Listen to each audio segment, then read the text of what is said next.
Good morning class. Today we are going to discuss about metallic character and also we will discuss about the variation of metallic character in a group and across a period.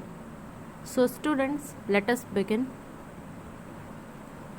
Students, talking about metallic character, so for this we can define it as the property of an atom to form positively charged ion by losing its one or more valence electron is called its metallic character or electropositive character, and such an atom is referred to as metal. So we can say that metals are electropositive element.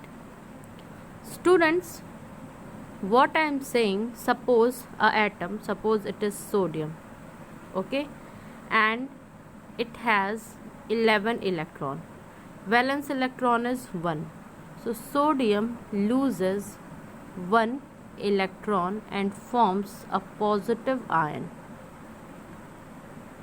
Due to formation of this positive ion, this is called as electropositive element, okay. One more example is there. Suppose we are talking about calcium. So calcium's electronic configuration is 2882. Calcium के भी outer most shell में कितने हैं? 2 electron है. Calcium क्या करेगा? 2 electrons को loose करके 2+ स्टेट में आएगा. मतलब ये भी क्या करेगा? आयन का फॉर्मेशन करेगा, इलेक्ट्रोपॉजिटिव आयन का, जो कि दिखाता है कि इसके अंदर एक इलेक्ट्रोपॉजिटिव कैरेक्टर है. और ऐसे एटम्स जिनके अंदर इलेक्ट्रोपॉजिटिव कैरेक्टर होता है उन्हें हम क्या कहते हैं? मेटल. स्टूडेंट्स, बस एक एक्सेप्शन है आपका hydrogen, because hydrogen is a non metal. Hydrogen can also loose electron forming an electropositive ion, but hydrogen is exception. हमेशा ध्यान में रखिएगा, हाइड्रोजन जो है वो एक नॉन मेटल है. Okay, now students, let us see what are the factors on which metallic character depends. अब हम बात करेंगे कि वो फैक्टर कौन कौन से हैं जिसमें metallic character डिपेंड करता है. स्टूडेंट्स, हमें जब metallic character का ट्रेंड देखना है अक्रॉस अ पीरियड या डाउन द ग्रुप, तो हमें कुछ कैरेक्टरिस्टिक इसके जानने ज़रूरी हैं कि ये डिपेंड किस पे करता है. So the very first is size of atom. सबसे पहली चीज़ है साइज़ ऑफ एटम की. स्टूडेंट्स, जैसे जैसे एटम का साइज़ इंक्रीज़ करता है, मेटालिक कैरेक्टर भी क्या होता है? इंक्रीज़ करता है. तो यहाँ से आप एक अंदाज़ा लगा सकते हैं. हमने क्योंकि एटॉमिक साइज़ की जब बात की थी तो हमने बोला था जब डाउन द ग्रुप जाते हैं तो एटॉमिक साइज़ इंक्रीज़ करती है. क्यों? क्योंकि नंबर ऑफ़ सेल बढ़ जा रही है, तो इलेक्ट्रॉन की न्यूक्लियस से दूरी बढ़ जा रही है, उसको हम ईजिली रिमूव कर पा रहे हैं. इस वजह से down the group metallic character increase करेगा. Okay, now students, second is nuclear charge. Second बात हो रही है न्यूक्लियर चार्ज की. So metallic character decreases with an increase in nuclear charge. जैसे न्यूक्लियर चार्ज बढ़ता है मेटेलिक कैरेक्टर डिक्रीज करता है. स्टूडेंट्स, जब हम लेफ़्ट टू राइट मूव करते हैं न्यूक्लियर चार्ज इंक्रीज करता है. सेम शेल में इलेक्ट्रॉन्स आते जा रहे हैं जिसकी वजह से न्यूक्लियर चार्ज इंक्रीज करते जा रहा है. तो इस वजह से जब हम लेफ़्ट टू राइट मूव करते हैं, मतलब पीरियड में मूव करते हैं, तो मेटेलिक कैरेक्टर क्या होता है? डिक्रीज करता है. चूँकि डाउन द ग्रुप भी आपका न्यूक्लियर चार्ज इंक्रीज कर रहा है, लेकिन यहाँ क्या हो जा रहा है?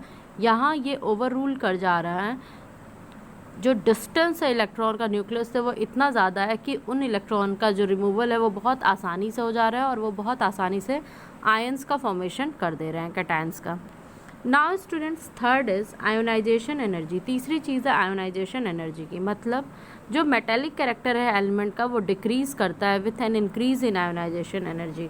जैसे जैसे आयोनाइजेशन एनर्जी बढ़ेगी मेटेलिक कैरेक्टर डिक्रीज़ करेगा. तो यहाँ पे भी स्टूडेंट्स वही फैक्टर है. अगर आप आयोनाइजेशन एनर्जी नहीं जानते हैं तो सपोज करिए ionisation energy is the minimum energy, ठीक है, which is required to pull the outermost electron from the gaseous atom. Suppose करिए यहाँ कोई एक एटम है, ये इसका न्यूक्लियस है, ये इसके 2 सेल्स हैं, आउटर मोस्ट सेल में 1 इलेक्ट्रॉन है, और यही सेम एटम है जिसके फर्स्ट सेल में ही 1 इलेक्ट्रॉन है. तो इसको रिमूव करने में बहुत ज़्यादा एनर्जी लगेगी, ठीक है. तो यहाँ पे आयोनाइजेशन एनर्जी क्या है? हाई है. और इस एटम से इलेक्ट्रॉन को रिमूव करने में लेसर एनर्जी लगेगी, आयोनाइजेशन एनर्जी कम लगेगी. तो इस वजह से हम कह सकते हैं चूँकि इसकी आयोनाइजेशन एनर्जी ज़्यादा है, तो ऐसे सारे मतलब हम कहेंगे एटम्स या जो भी हैं एलिमेंट, अगर उनकी आयोनाइजेशन एनर्जी हाई है तो मेटेलिक कैरेक्टर क्या होगा, कम होगा। ठीक है, तो आप समझ ही सकते हैं स्टूडेंट्स, जब हम आयोनाइजेशन एनर्जी की बात करते हैं तो ये भी लेफ़्ट टू राइट में क्या होता है, इंक्रीज़ करता है। और जब ये इंक्रीज़ करता है तो इसका मतलब कि left to right metallic size decrease करेगी। आप इसको अच्छे से ऐसे समझ सकते हैं स्टूडेंट्स, अगर हम वेरिएशन की बात करें ग्रुप में वेरिएशन की जब हम बात करते हैं स्टूडेंट्स, तो हमने अभी अभी देखा कि जब हम डाउन द ग्रुप आ रहे हैं, नंबर ऑफ सेल इंक्रीज़ कर रहे हैं, न्यूक्लियस से इलेक्ट्रॉन की डिस्टेंस दूर ज़्यादा हो जा रही है, तो इलेक्ट्रॉन ईजिली क्या हो जा रहा है, लूज़ कर दे रहा है अपने एटम्स को, सॉरी अपने इलेक्ट्रॉन को। तो आप डाउन द ग्रुप अगर देखते हैं, सपोज करिए हम कार्बन फैमिली ले रहे हैं, carbon, silicon, germanium, tin, lead. ठीक है, इनके ये रेस्पेक्टिव एटॉमिक नंबर्स हैं, ये इनका इलेक्ट्रॉनिक कन्फिगरेशन है, इनका एटॉमिक रेडियस ये दिया हुआ है। तो आप देख रहे हैं कैसे कैसे रेडियस इंक्रीज़ कर रहा है। रेडियस इंक्रीज़ करने का सीधा सा मतलब कि न्यूक्लियस से आउटर मोस्ट इलेक्ट्रॉन की दूरी कितनी होती जा रही है। तो इसके बाद आप देख रहे हैं आयोनाइजेशन एनर्जी कम हो लग रही है। क्यों? क्योंकि कार्बन से जो इलेक्ट्रॉन को निकालने में एनर्जी लगेगी वो बहुत ज़्यादा लगेगी, क्योंकि वहाँ पे इलेक्ट्रॉन पास है। लेकिन जैसे जैसे हम दूर होते जा रहे हैं लेड तक, तब जो आपका साइज़ है वो डिक्रीज़ करते जा रहा है। तो यहाँ पे आप देख सकते हैं स्टूडेंट्स, इसी वे में हम इसको बता सकते हैं कि आपका मेटल्स से लेके, हम इसको डिक्रीज़ या इंक्रीज़ नहीं कह के हम सीधे कह देते हैं कि मेटेलिक कौन से हैं, नॉन मेटेलिक कौन से हैं और मेटेलॉइड कौन से हैं। तो आपके टॉप से जो 3 तक हैं वो आपको मेटल्स नहीं मिलेंगे। सेंटर वाला मेटेलॉइड है, इसके बाद मेटल्स आते हैं। ठीक है, जहाँ पे आपका आयोनाइजेशन एनर्जी बहुत कम हुआ, जहाँ पे आपका एटॉमिक रेडियस ज़्यादा हुआ, वहाँ पे आपका मेटेलिक कैरेक्टर देखने को मिलेगा। ठीक है स्टूडेंट्स, मतलब पीरियड में जब नीचे आएंगे तो वो मेटल्स होंगे। ये हम सेंटर में लिए हैं, हमने ग्रुप 14 लिया है। लेकिन स्टूडेंट्स अगर आप ग्रुप 1 की बात करते हैं, जब आप ग्रुप 1 लेंगे जैसे कि lithium, sodium, potassium, rubidium, caesium, तो ये सब क्या है, बहुत अच्छे मेटल्स हैं। तो इसको अभी हम समझेंगे जब हम इसकी पीरियड में देखेंगे वेरिएशन। तो लेट अस सी स्टूडेंट्स, अगर हम बात करें पीरियड के अक्रॉस, तो आप देख रहे हैं हमने 3rd पीरियड लिया है, sodium, magnesium, aluminium, silicon, phosphorus, sulphur, chlorine and argon. तो आप यहाँ पे देख रहे हैं इनका इलेक्ट्रॉनिक कन्फिग्रेशन। सेम सेल में इलेक्ट्रॉन्स हैं 1 2 3 4 5 6 7 8। न्यूक्लियर चार्ज इंक्रीज़ करते गया। जैसे ही न्यूक्लियर चार्ज इंक्रीज़ कर रहा है, वेट अ मिनट स्टूडेंट्स, जैसे ही आपका न्यूक्लियर चार्ज इंक्रीज़ करते जाएगा, तो न्यूक्लियर चार्ज इंक्रीज़ करने के न्यूक्लियर चार्ज जब आपका इंक्रीज़ कर गया, उस केस में हमारा मेटेलिक कैरेक्टर डिक्रीज़ कर गया। मतलब जब हम लेफ़्ट टू राइट मूव करेंगे तो हमारे इधर पीरियड के, आप मान लीजिए 1st 2nd 3rd, तो 1st 2nd और 3rd पीरियड के एलिमेंट्स आपके क्या होते हैं, मेटल्स होते हैं।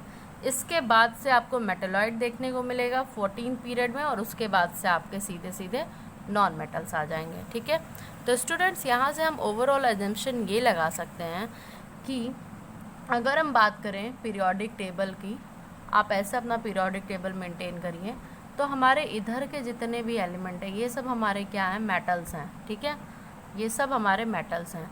इधर हमारे मेटलॉइड आएंगे। मेटलॉइड ऐसे करके बने हुए होते हैं, पहले लेक्चर में भी हमने दिखाया था कि ये जो एक एक या दो दो की कैटेगरी रहती है, ये सारे हमारे मेटलॉइड एकदम यहाँ आते हैं, पी ब्लॉक के सेंटर में आते हैं, ऐसे डायगोनली रहते हैं। और इधर हमारे क्या आ जाएंगे, नॉन मेटल्स। तो जब आप यहीं पे देख सकते हैं स्टूडेंट्स कि लेफ़्ट टू राइट क्या हो रहा है, मेटेलिक कैरेक्टर डिक्रीज़ कर रहा है, डाउन द ग्रुप क्या हो रहा है, मेटेलिक कैरेक्टर इंक्रीज़ कर रहा है। So this is all about today's lecture. Thank you class.